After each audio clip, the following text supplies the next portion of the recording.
아빠가 읽어준 이야기 소녀와 작은 새. 비록 가난하지만 부모님의 사랑을 받으며 행복하게 사는 소녀가 있었습니다. 소녀의 부모는 석탄 캐는 일을 하며 어렵게 살림을 꾸려 나갔습니다. 그런데 그만 어머니가 병에 걸려 세상을 떠났습니다. 그러더니 얼마 안 가서 아버지마저 세상을 뜨고 말았습니다. 아버지는 눈을 감기 전에 소녀에게 이렇게 말했습니다. 얘야, 아무에게도 내가 죽었다는 말을 하지 말아라. 그래야만이 사람들이 너를 얕보지 않을 거야. 아버지 말대로 소녀는 아무에게도 아버지가 없다는 말을 하지 않았습니다. 그러다 어느 날 소녀는 이상한 소리를 들었습니다. 대접에 물을 창가에 놓아두세요. 담아서 창가에 놓아두세요. 그러면 나는 당신의 친구가 되겠어요. 소녀는 어디서 소리가 나는지 살펴보았습니다. 하지만 보이는 것은 나뭇가지에 앉아있는 작은 새 한 마리뿐이었습니다. 소녀는 곧 대접에 물을 담아 창가에 놓아두었습니다. 그날 밤이었습니다. 소녀가 잠을 자려고 누웠는데 창가에 놓아둔 대접에서 첨벙첨벙 물소리가 들려왔습니다. 그러더니 잠시 뒤에 늠름한 젊은이가 나타났습니다. 소녀와 젊은이는 금세 가까워져서 밤새도록 정답게 이야기를 나누었습니다. 내일 밤에 또 오겠소. 날이 밝자 젊은이는 어디론가 사라졌습니다. 이튿날에도 소녀는 물대접을 창가에 놓아두었습니다. 그날 밤에도 물소리가 들리더니 젊은이가 나타났습니다. 소녀는 젊은이와 정답게 이야기를 나누었습니다. 혼자 외롭게 살던 소녀에게 젊은이는 정말 반가운 손님이었습니다. 그날도 젊은이는 날이 밝기 전에 사라졌습니다. 소녀의 이웃집에는 마녀가 딸 둘과 함께 살고 있었습니다. 마녀는 소녀가 혼자 살고 있다는 것을 눈치챘습니다. 그래서 맏딸에게 소녀가 어떻게 살고 있는지를 알아보라고 시켰습니다. 저녁 때 마녀의 맏딸이 소녀를 찾아왔습니다. 혼자 지내기 쓸쓸하지? 오늘 밤엔 내가 여기서 같이 잘게. 아니야, 난 괜찮아. 미안해하지 마. 우리는 가까운 이웃이잖아. 막달은 막무가내로 침대에 올라가 벌렁 들어 누웠습니다. 그날 밤 소녀가 물대접을 내놓지 못했습니다. 밤이 깊어지자 작은 새가 날개를 파닥거리는 소리가 들렸습니다. 이튿날 아침 맏딸이 집으로 돌아왔습니다. 마녀가 맏딸에게 물었습니다. 그 애가 어떻게 지내고 있더냐? 혼자서 잘 살던데요? 내가 잠을 자느라고 제대로 살펴보지 못한 게 분명해.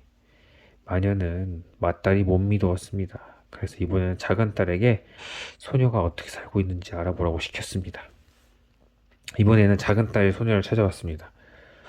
혼자 지내기 쓸쓸하지? 오늘 밤에는 내가 말동무를 해줄게.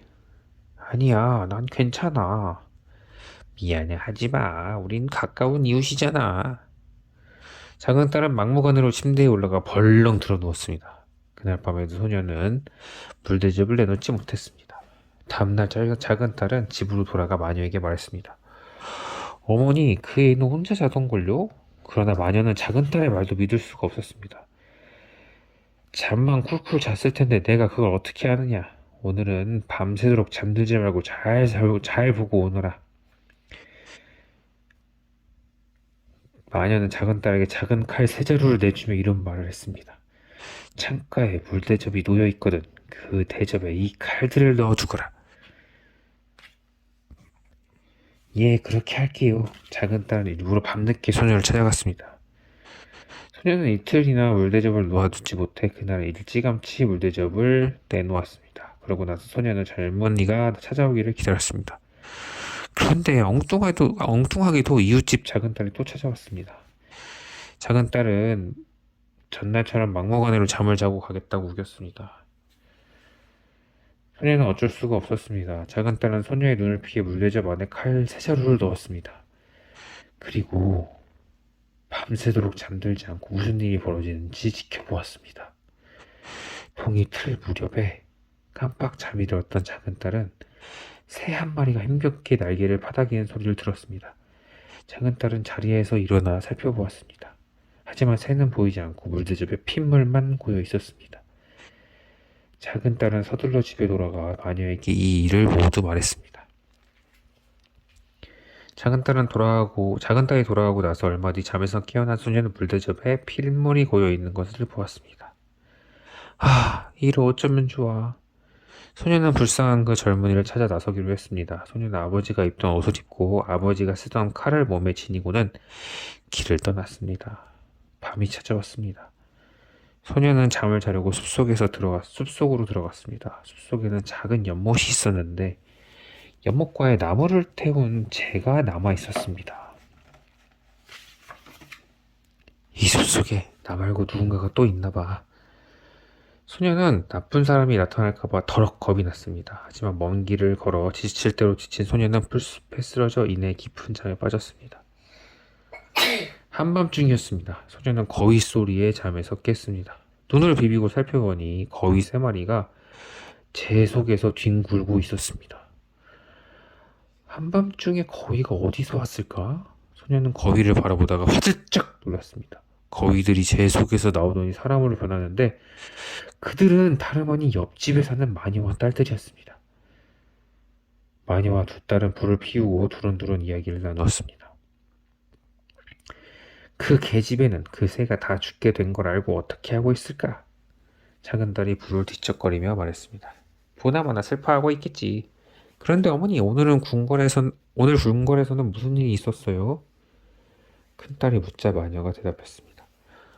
왕비가 왕제의 상처를 낫게 할 수 있는 사람은 누구라도 궁궐로 오라고 하더구나. 하지만 왕제의 상처를 아물게 할 수 있는 사람은 아무도 없어. 그러자 큰딸이 말했습니다. 어머니는 방법을 알고 계시잖아요. 그야 우리의 피를 묻힌 새 깃털이 있으면 되지. 하지만 왕자가 그것을 어떻게 얻겠어? 마녀와 두 딸은 깔깔거리고 웃었습니다. 이제 곧 날이 밝겠구나. 어서 집으로 돌아가자. 마녀와 딸들은 다시 거위로 변하더니 연못으로 들어가 꾀꾀거리며 헤엄을 쳤습니다. 소녀는 숲에서 나와 곧장 집으로 달려갔습니다. 그리고 부엌에서 단지 하나를 꺼내 들고 마녀의 집으로 갔습니다. 마녀와 두 딸은 한 침대에서 정신없이 곯아떨어져 있었습니다. 소녀는 지니고 있는 칼로 마녀와 두 딸을 찔렀습니다.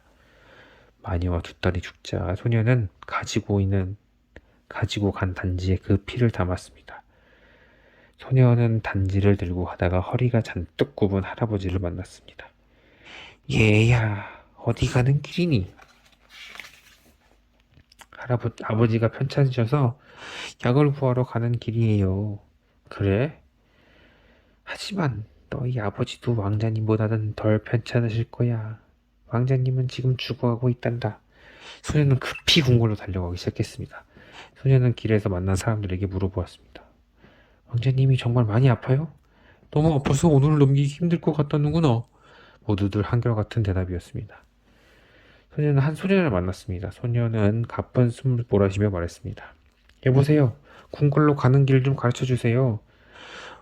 왕자님을 치료한 약을 갖고 있어요? 그래요. 갖고 있답니다. 그럼 더 빨리 달려가세요. 서둘면 왕자님이 살아있는 동안 궁궐에 다다를 수 있을 거예요. 소녀는 궁궐로 가는 길을 자세히 일러주었습니다. 마침내 소녀는 궁궐 문 밖에 이르렀습니다. 왕자님의 병을 고칠 약을 가져왔어요. 사람들이 왕비에게 가서 왕자의 병을 고칠 사람이 왔다고 알렸습니다. 하지만 왕비는 슬픈 얼굴로 말했습니다.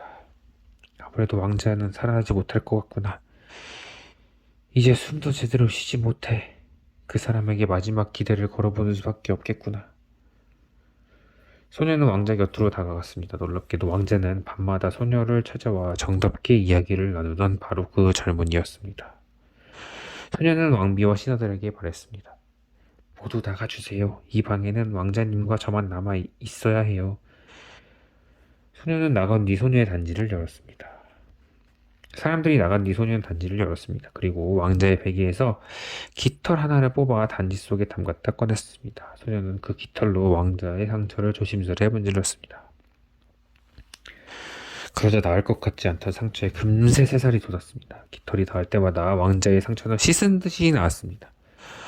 왕자는 일어나 앉아 소녀를 물끄러미 바라보았습니다. 소녀가 아버지의 옷을 입고서 왕자는 소녀를 알아보지 못했습니다. 당신이 제 생명을 구해주셨어요. 원하는 것이 있으면 무엇이든 말씀하세요. 아무것도 필요 없습니다만 괜찮으시다면 왕자님이 끼고 계신 반지를 주십시오. 왕자는 소녀에게 반지를 주었습니다. 왕자가 다 나은 것을 보자 사람들이 기뻐서 어쩔 줄 몰랐습니다. 소녀는 그 틈에 슬그머니 궁궐을 빠져나오려고 했습니다. 그때 왕비가 소녀의 옷자락을 붙잡았습니다. 내 아들을 살려주신 분을 이대로 떠나게 할 수는 없습니다. 무엇이든 필요한 게 있으면 말씀하세요. 정 그러시다면 왕비마마의 반지를 저에게 주십시오. 그 반지에는 왕자의 얼굴 그림이 들어있었습니다. 왕비는 반지를 소녀에게 주었습니다. 소녀는 왕비가 잠시 왕자를 보러 가는 사이에 궁궐을 빠져나왔습니다. 며칠이 지났습니다. 소녀는 매일 저녁 물 대접을 창가에 놓아두었습니다. 그러나 작은 새는 날아오지 않았습니다. 왕자님이 나를 미워하고 있구나. 소녀는 슬픔에 젖어 하루하루 보냈습니다. 그러나 어느 날 밤이었습니다. 소녀는 잠을 자다가 퍼덕거리는 날갯짓 소리를 듣고 잠에서 깨어났습니다. 소녀 앞에는 칼을 빼앗은 왕자가 서 있었습니다. 나는 당신과 친구가 되려고 했는데 물대접 속에 칼을 넣어두다니 용서할 수 없어. 소녀는 아무 말도 하지 못하고 왕자의 얼굴만 바라보았습니다. 왕자가 칼을 높이 치켜들었습니다. 그때 소녀의 두 손에서 반짝 빛이 났습니다. 왕자와 왕비에게 받은 반지였습니다. 왕자는 그 반지를 금방 알아보았습니다. 그렇다면 나를 구해준 사람이 바로 당신이란 말이오? 소녀는 그동안 일어난 일을 왕자에게 들려주었습니다. 나는 그것도 모르고 당신을 미워했군요. 왕자는 소녀의 손을 꼭 잡고 궁궐로 데려갔습니다. 그리고 얼마 뒤 두 사람은 결혼식을 올렸습니다. 두 사람이 결혼하던 날 궁궐은 온 나라에서 모여든 사람들로 발 디딜 틈이 없었지요. 그 뒤로 소녀와 왕자는 오래오래 행복하게 살았답니다. 끝.